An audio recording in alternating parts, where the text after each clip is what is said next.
সালাম আলাইকুম বন্ধুরা, কেমন আছেন? আশা করি সবাই ভালো আছেন। সবার জন্য দোয়া করি, সবসময় সুস্থতা কামনা করি। আসলে আজকে আপনাদের মাঝে দাঁড়াইছি কথা বলার জন্য। কথা না করলে ভালো লাগে না, সবসময় টিকটক সারি, ফেসবুকে কথা মেসেজ করি। এই যে সামনে গাছ দেখতেছেন, এটা হলো একটা ওষুধি গাছ। এটা অনেক একটা উপকারী গাছ।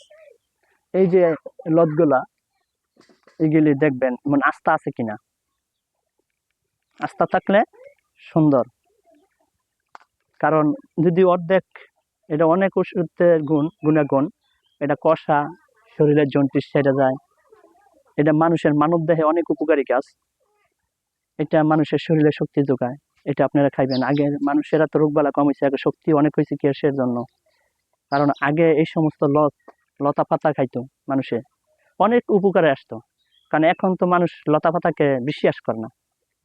এখন মানুষের ওষুধের পাগল, কিছু হইলে ঠান্ডা হইলে ডাক্তারের লারা যায় না।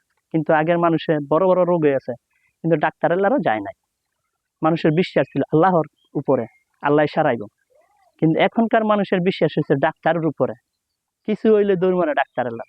তাই আমি এখন আজকে আপনাদের মাঝে গাছটা দেখাবো, এটার নাম কুমুরিয়া লত। এটা সাপেও খায়, যেটা খাওয়া দেখবেন এটা খাইবেন না। কারণ সাপে খাইটা, সাপে ওইটা পছন্দ করে। যদি খাওয়া থাকে তা খাইলে ক্ষতি হতে পারে, মরতেও পারেন। তাই এই মন আস্থা দেখলে এই আস্থাটা তুলেবেন। এই যে ডোকাটা ভাঙছি, এই যে আরো লইতেছি, আপনাদের দেখাই।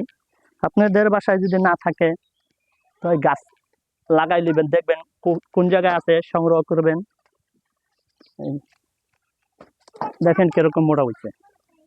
এটা ওষুধি গাছ বোধে রাখছি। গাছটা আরো অনেক বড় ছিল, কাটতে ফেলছি।